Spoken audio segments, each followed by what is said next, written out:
우리가 종교를 종교를 크게 말하면 두 가지를 나누어서 설명할 수가 있을 것입니다. 우리 인간이 신을 찾아가는 존재가 되는 것이죠. 그래서 우리가 신을 찾아가는 종교를 할 때 우리의 노력이 있어야 되고 우리의 큰 애씀이 있어야 하는 것입니다.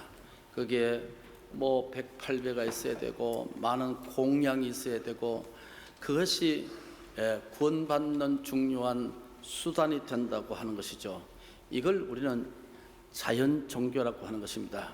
인간이 신을 찾아가는 종교, 이걸 Natural Religions라고 합니다. 자연 종교들이라고 하는 것입니다. 그러나 원래 우리 인간은 죄가 있어서 하나님을 만날 수 없고 찾아갈 수 없습니다. 왜냐? 죄된 인간은 거룩하신 하나님을 그렇게 찾아갈 수 없으니까 말이죠. 그래서 다 죄의 삭선 사망이니까 다 죽일 수 없으니까 하나님의 아들 예수 그리스도가 이 땅에 내려오신 것이죠. 이걸 우리는 계시 종교라고 하는 것입니다. Revelation Religion이라고 하는 것이죠. 우리가 찾아갈 수 없으니까 하나님이 우리에게 찾아오신 것입니다. 이건 우리의 노력으로 믿어지는 것이 아니고 하나님이 주신 선물이라니까 믿게 되면 구원받는 것이요. 우리의 노력과 물질을 드리고 그렇게 해서 구원받는 것이 아니고 하나님의 주신 이 구속의 은혜를 내가 믿습니다 하는 순간에 내가 하나님의 자녀가 되는 것이죠. 이게 판이하게 다른 것이죠. 그러면 하나님께서 우리에게 찾아오신 이 종교를 도대체 어떻게 우리가 알 수 있느냐 하는 것입니다. 하나님께서 친절하게도 이것을 문자화했다는 것입니다. 그걸 우리가 성경이라고 하죠. 즉 하나님의 비밀과 하나님의 뜻을 문자화했다는 것은 우리가 풀어서 해석할 수 있다는 것입니다. 그러나 우리가 문자를 풀어서 해석은 할 수 있지만 믿어질 수 없는 것이죠. 그러나 성령의 은혜가 임하고 하나님의 은총이 임하면 이 성경의 말씀이 믿어지기 시작하는 것이죠. 이게 뭡니까? 계시 종교, 우리가 기독교라고 하는 것입니다. 하나님은 많은 비밀을 있었는데 많은 비밀을 특별히 두 가지 통해서 우리에게 비밀을 설명했습니다. 비밀이라는 말은 모든 사람이 알 수 있다는 것이 아니라는 것입니다. 비밀이라는 것은 그 받은 사람만, 간직한 사람만, 체험한 사람만 알 수 있는 것을 비밀을 하죠. 인간은 누구나 다 비밀이 있습니다. 남에게 알지 못하고 남에게 알지 못하는 나만이 가지고 있는 비밀 말이죠. 성경에서는 이것을 비밀이라 했단 말이죠. 성경에서는 우리의 비밀을 크게 두 가지를 설명합니다. 하나는 천국이 비밀이라고 하는 겁니다. 누구나가 알 수 있는 것이 아니다는 것입니다. 이 세상에 많은 사람이 있지만은 하나님의 나라, 예수, 천국에 대해서 아는 사람이 믿지 않으면 알 수가 없는 거죠. 그래서 천국은 비밀이다 그렇습니다. 그럼 오늘 이 천국의 비밀을 오늘 여기 문자를 통해서 우리에게 설명해 주고 있다는 것입니다. 두 번째 비밀인데 그것은 예수께서 이 땅에 다시 오실 예수. 이건 자기의 아들 예수도 모르고 천사도 모르고 오직 하나님만 아신다고 분명히 말씀했으니까. 그런데 하나님이 비밀을 하면 우리가 비밀로 믿어져야 되는데 사람들은 거기에 침범하는 거죠. 예수께서 어느 날 어느 시에 오신다. 이걸 뭡니까? 시한부 종말론이라고 해서 많은 사람들이 교회를 등지게 되고 타락한 계기가 되고 이단 사설들이 수없는 시기마다 나타나게 됐단 말이죠. 하나님이 알 수 없다고 하셨으면 그러면 하나님이 알지 못했다 하는 것들을 우리가 그렇게 해서 구원에 어떤 문제가 생긴 것은 절대로 아니다는 것입니다. 이 비밀은 지금까지도 하나님만이 알 수 있는 사실이란 말이죠. 그러나 예수께서 이 성경 말씀을 통해서 우리에게 비밀을 말씀하시는데 오늘 말씀에서 천국의 비밀을 우리에게 분명히 설명하셨단 말입니다.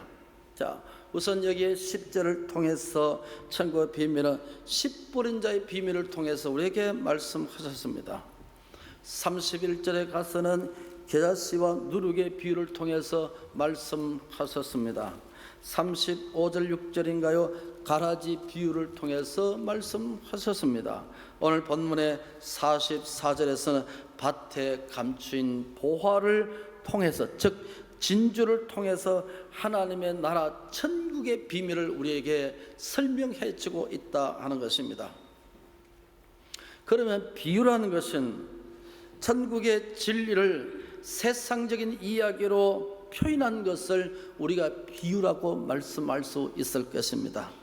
어려운 하나님의 진리, 어려운 하나님의 진리의 말씀을 설명하기 위해서 쉬운 예화를 들어서 천국을 설명하고 있다 하는 말씀입니다. 그것이 첫 번째 오늘 감추인 보화 진주에 관한 비유의 말씀이라는 것입니다. 그러면 오늘 우리에게 두 가지 문제가 생기는데, 이 천국 감추인 보화 진주는 어떻게 우리가 소유할 수 있느냐는 소유의 문제가 있는 것입니다. 우리가 하나님이 소유할 수 없다면 성경에 기록하지 않았을 것이고, 나와 영원히 상관이 없다면 여기에 성경에 기록할 리가 없고, 오늘 우리가 여기에 읽을 말씀도 될 수가 없는 것입니다. 우리가 천국을 소유할 수 있기 때문에 여기에 설명을 하셨다는 말씀입니다. 두 번째, 우리가 좀 더 디테일하게 어떻게 천국을 만날 수 있느냐, 천국을 어떻게 만날 수 있느냐, 방법과 만남의 문제를 두 가지 설명해 주고 있다는 것입니다. 44절을 한 번 더 읽겠습니다. 천국은 마치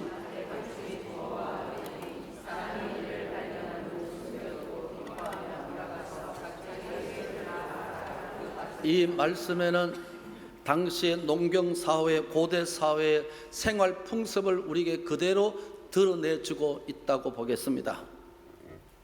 당시에는 재물이나 보물을 간직하는 방법이 지금까지는 지금 같으면 은행이 있어서 우리의 귀한 것을 맡기기도 하고 맡아주는 곳이 있기도 합니다만, 그러나 당시는 그렇지 않았습니다.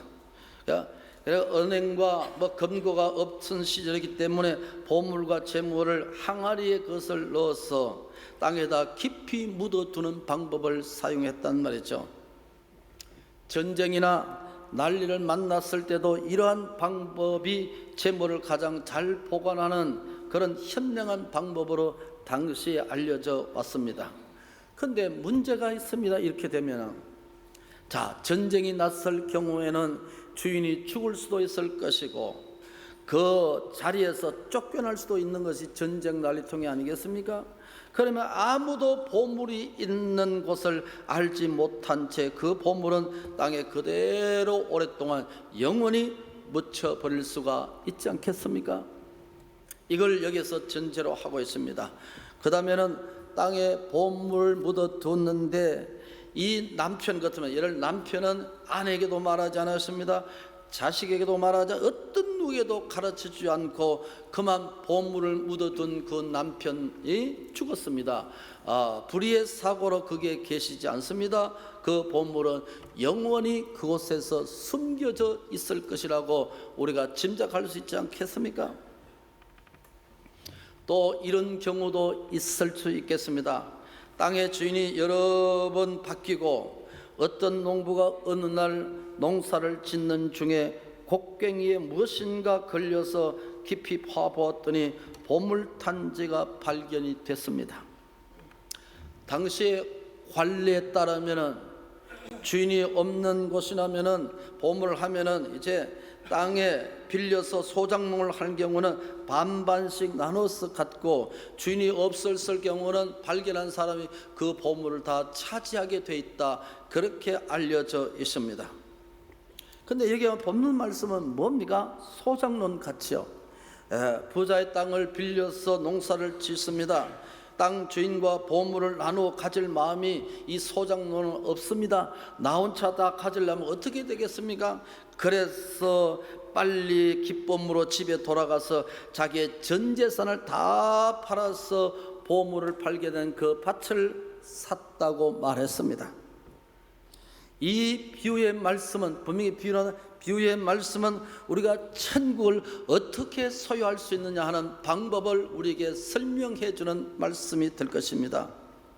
천국은 마치 밭에 감춘 보화 같다는 말씀은 어떤 사람에게도 비밀과 보호하다 어떤 사람에게도 천국이 발견되지 않았다는 말씀 되고, 쉽게 가질 수 없다는 말씀이 되고, 천국 모든 사람이 그렇게 대중적으로 가질 수 있는 것이 아니다 하는 사실도 설명하고 있는 말씀입니다. 자, 우리가 좀 더 이 본문은 반드시 문자는, 그 시대의 문자는 해석이 되집니다. 그러나 이 당시의 문자가 오늘 우리를, 현재를 살아가는 오늘 우리에게 무슨 의미가 있느냐는 것이 훨씬 더 중요하지 않겠습니까? 그걸 소위 말해서 적용이라고 하는, 진리의 적용을 오늘 우리가 해야 되지 않겠습니까? 어떤 성도가 예배를 드리게 되십니다. 똑같은 시간에 똑같은 장소에서 하나님의 말씀을 똑같은 분이 전한 말씀을 들었습니다. 그런데 어떤 성도는 그 말씀을 듣고 소위 말해서 말씀의 은혜를 받았습니다. 깨달아 알게 됐습니다. 그 말씀이 믿어지게 되고 은혜가 됩니다. 그 말씀에 순종해야지, 그렇게 살아야지 하면서 결단하며 이전을 나가게 되는 분도 있습니다. 그런데 어떤 성도님들은 말씀이 섭섭하게 들린 겁니다. 말씀이 믿어지지 않습니다. 의심이 생깁니다. 심령이 굳어지게 되고 은혜의 자리에서 떨어져 나가기 시작합니다. 나도 모르게 내 마음이 화석화되고 단단해지게 되고, 그 말씀이 내 속에 뿌리를 내리지 못하는 그런 완악한 심령의 사람이 있을 수가 있을 것입니다. 어떤 사람은 천국이 발견되고 소유되지만 어떤 사람에게는 천국이 감추어진 것입니다. 그러면 오늘 이 본문은 이렇게 볼 수 있겠죠. 보물을 발견한 농부는 오늘날 성도 우리들을 말씀하는 것이고, 보물이 묻혀있는 밭은 우리의 삶의 현장이고 그들의 심령을 상태를 말하는 것이겠죠. 여러분, 내가 축복받고 은혜 받는 곳은 중요한 것이 교회만이 아니라 내 삶의 현장에서 그 축복의 열매가 드러나죠. 그것이 바로 오늘 보물이 묻혀있는 밭을 말하는 것이겠죠. 그러면 보화와 진주는 오늘 우리에게 주시는 예수 그리스도, 예수 그리스도를 오늘 여기에 뭐라고 설명합니까? 천국이다 그랬습니다. 천국의 주인은 예수지요. 그러니까 예수든 천국이든 오늘 복음은 예수니까 그것을 말하는 예수 그리스도, 천국을 여기에서 진주라고 말씀하고 있습니다. 이러면 이제 해석이 다 됐습니다. 그러면 여기에서 도대체 어떤 의미가 있느냐 하는 것을 오늘 우리가 발견해내야 할 것입니다. 오늘 본문 말씀에 이렇게 말씀합니다. 44절 중하반절에 내가 이를 발견한 후에 숨겨두고 기뻐하며 돌아갔다. 이 기쁨은 자기가 만들어낸 기쁨이 아니라 조작된 기쁨이 아닌 것입니다. 천국을 발견한 사람이 가질 수 있는 기쁨, 프레이저가 되겠습니다. 하나님이 주신 기쁨 말이죠. 예수를 발견하고 난 후에 얻는 기쁨, 복음을 발견하고 난 후에 얻는 기쁨, 하늘에 주신 기쁨을 여기에서 이 농부는 발견했다는 것이죠. 보물을 발견한 농부는 그것을 그대로 숨겨두고 기뻐하며 집으로 돌아왔습니다. 남의 땅을 빌려서 농사를 짓는 신세지만 엄청난 보물을 발견했습니다. 보물을 발견한 사람은 세상에 그 어떤 것도 부럽지 않습니다. 왜냐? 보물을 발견했으니까. 세세한 것, 좋아지고 나빠지는 것 때문에 치심하지 않습니다. 마음을 두지 않습니다. 거기에서 내가 시험 들지 않고 걸려지지 않습니다. 그 어떤 소리에도 흔들리지 않습니다. 어떤 것에서도 내 마음이 그렇게 갈라지지 않습니다. 왜냐? 그러니까 절대적 가치를 소유했기 때문에, 천국을 소유했기 때문에 내 마음이 흔들리지 않습니다. 사람은 돈이 많으냐 적으냐, 사업이 되느냐 장사 되느냐, 그에 따라 우리가 하루에도 수십 분 마치 정권 등락같이 오르락내리락 하지만은 천국의 가치는 그와 상관없이 우리 속에 항존하고 항상 존재하게 된다는 사실입니다. 절대적 가치를 소유한 사람은 상대적 가치, 세상의 어떤 가치에 우리가 흔들리지 않는다는 것이죠. 그런 성도가 있지 않겠습니까? 오랫동안 무의미하게 교회를 다니시면서 신앙생활을 해왔었습니다. 남들과 같이 성경도 읽으시고 찬송도 따라 부르시지만은 근데 왠지 모르게 여기에 선한 말씀과 전혀 상관없이 마음의 기쁨도 감격도 감사가 없었습니다. 그런데 어느 날 나도 모르게 내 심령이 무너진 것 같고 깨어진 것 같고 나도 모르게 내 심령에 고백이 일어나기 시작합니다. 그건 내 의지하고 전혀 상관없이 내 속에 계신 성령, 복음, 진리가 진주가 내 마음을 그렇게 흔들어 놓기 시작합니다. 소위 말해서 은혜와 복음의 진리를 깨닫는 것이죠. 보물을 발견한 것 같이 내 마음에 기쁨이 생기고 나도 모르게 은혜가 강물같이 흐르기 시작하는데 모든 것이 은혜요 모든 것이 감사로 이렇게 해석되기 시작하는 겁니다. 예적 같으면 시험으로 흔들렸을 뻔한 말들이 이제는 은혜로 해석이 되고, 옛날에는 모든 행동이 나에게 거슬리기 시작했는데 이제는 뭡니까? 그게 화답이 되고 아멘이 되기 시작합니다. 얼굴에 근심이 그치고 모처럼 마음의 평화가 찾아오는 같이 참 평화가 찾아옵니다. 내 의지하고 전혀 상관없는 것입니다. 왜? 하나님이 주신 기쁨이기 때문에 그렇습니다. 옛날에는 왜 사느냐, 왜 내가 열심히 일을 하느냐, 내가 왜 돈을 벌느냐 하는 의미가 별로 없었는데 이제 예수 믿고 난 뒤에 의미가 생겼습니다. 사람이 달라지기 시작합니다. 이걸 뭐라고 합니까? 변화라고 하지 않습니까?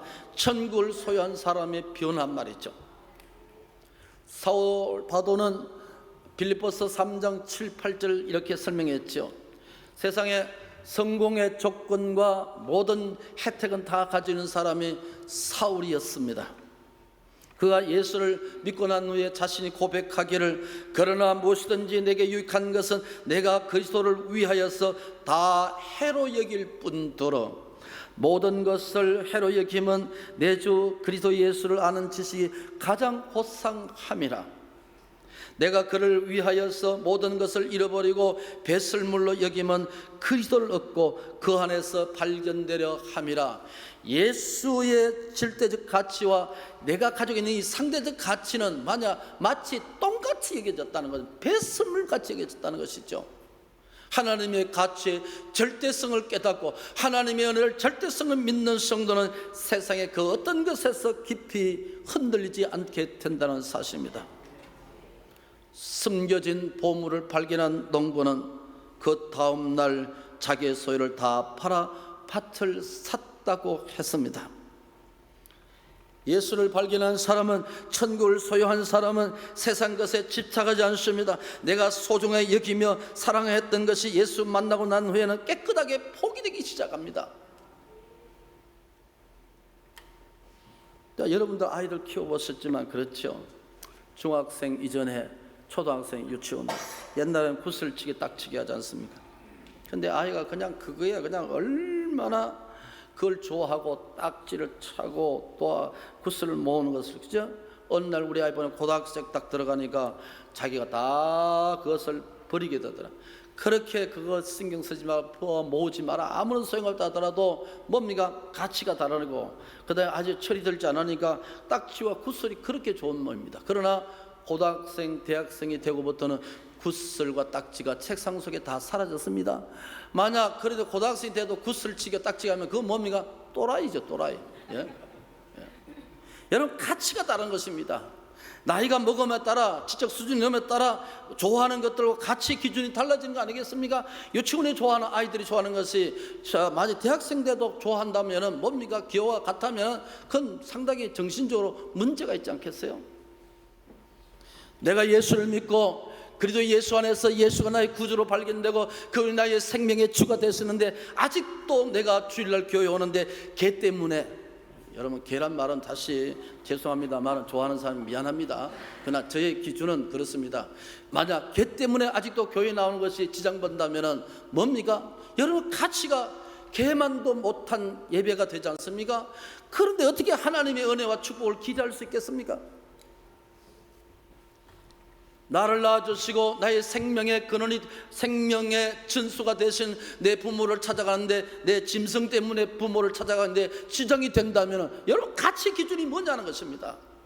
오늘날 우리가 이런 가치에 전도된 사회에서 살고 있지 않습니까? 예배 나오는데 만약 그것이 나에게 걸림돌이 되고 은혜 받는데 걸림돌이 되고 만약 그렇게 된다면 부모에게 용돈을 드리는데 내가 키우는 어떤 이 반력이라는 말은 잘못 썼습니다. 반려는, 저의 반려자는 서영은이고 서영의 반려자는 납니다. 반려는 짐승이 반려자 될 수 없어요. 그러나 오늘날 공통적으로 사용하니까 반려자 그랬지만은, 그러나 만약 부모에게 용돈 드리고 부모님이 살아가는데 생활비를 드는데 만약 짐승 때문에 못 드린다면 그게 뭡니까? 이게 오늘날 타락한 세상의 이 세큘라이제이션, 세속화락하지 않습니까? 현대 제네시스 900을 타고 다니는 사람에게는 자전거를 타는 사람이 부럽지 않습니다.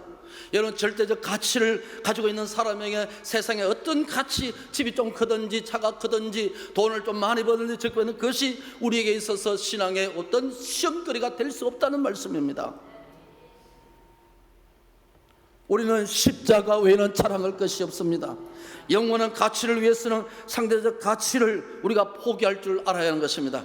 예배를 위해서는 내가 골프 모임이라든지 예배를 위해서 내가 짐승을 키운 것도 우리가 적절하게 조치를 하고 하나님 앞에 기쁜 마음으로 나올 수 있어야 하는 것입니다. 예, 감사합니다. 저렇게 아멘 큰 산상은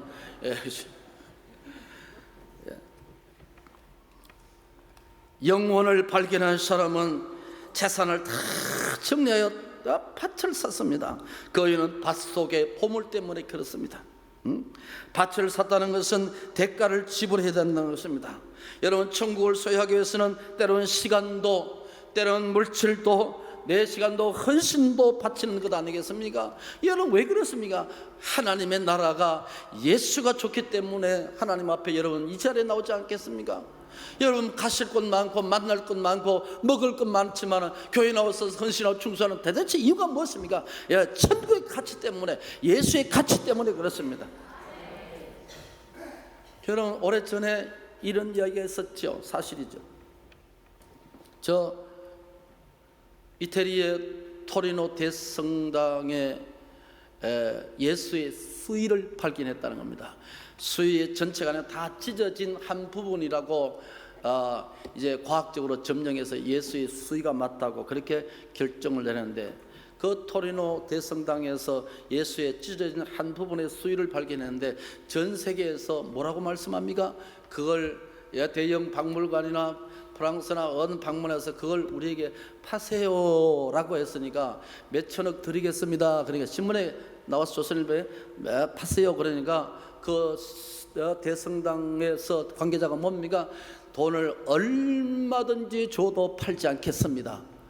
여러분, 제가 입은 옷을 같이 나가겠습니까? 우리가 입은 옷을 무슨 가치가 있겠습니까?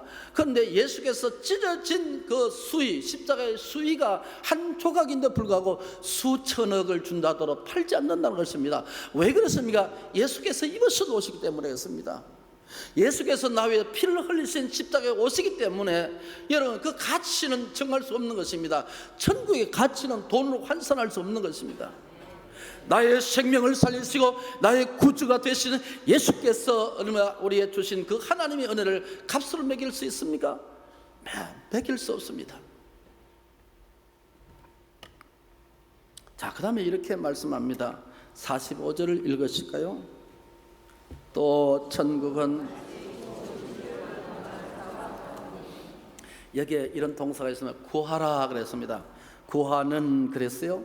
천국과 구하면 밀접한 관계가 있다는 말씀이에요.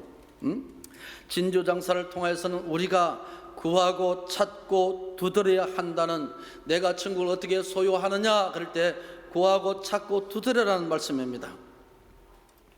진주장사는 마음속에 늘 생각하기를 세상에서 하나밖에 없는 진주가 있다고 하는데, 값진 진주를 만났으면 좋겠다 찾아 나섰지만 쉽게 찾을 수 없습니다. 이곳저곳을 다니며 좋은 진주가 있다는 것을 다 찾아보았을 것입니다. 그러나 찾을 수 없습니다. 진주는, 하늘의 진주는 마태복음 7장 7절 말씀에 구하라 그러면 너에게 주실 것이요, 찾으라 그러면 찾을 것이요, 문을 두드려 그러면 너에게 열릴 것이니, 이렇게 우리가 소유할 수 있는 것입니다. 믿음은 예수를 믿는 것을 믿음이라고 합니다. 은혜는 받아들인 것이지만 믿음은 때로는 뭔가 구하고 찾고 두드리는 적극적인 신앙의 모습이 있어야만이 천국을 소유할 수 있습니다. 천국은 진노하는 자의 것이 아니겠습니까? 내가 예수 그리스도를 믿고 난 후에 어떻게 내 삶이 달라지는 삶의 열매는 자동적으로 따라오는 것입니다. 자, 구하고 찾고 두드리라.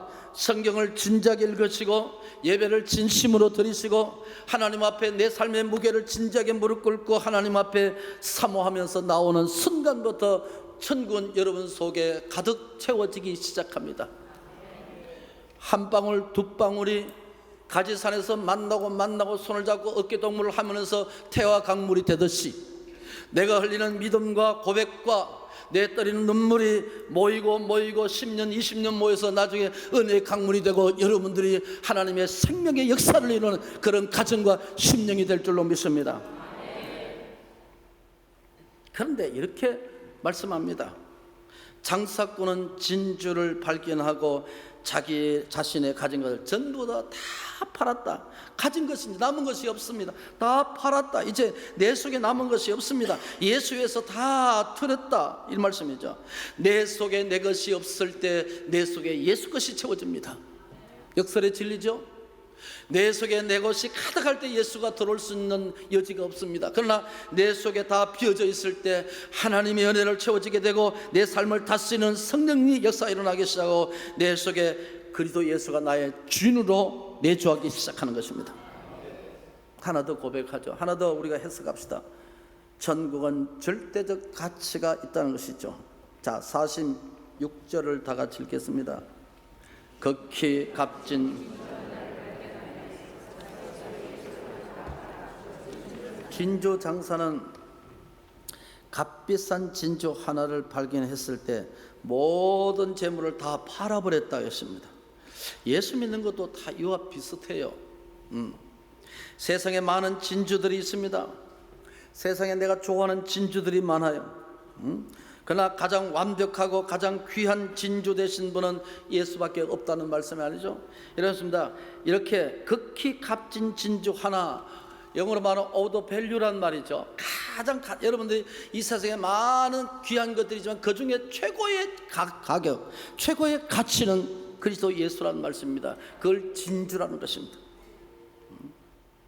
내 인생 다 바쳤으라도 내가 가져야 할 가치 있는 것은 그리스도 예수입니다. 이 지구상에서 최고의 가치를 지닌 분은 그리스도 예수십니다. 그래서 예수의 말 한마디에, 예수의 적은 성경 한마디에 우리가 울고 있지 않습니까? 여러분, 찢어진 가치 있는 옷 한 조각이라도 수천억 되는 말씀이죠. 우리가 이 세상에서 미련이 많은 것은 그리스도가 발견되지 않았기 때문에 그렇습니다.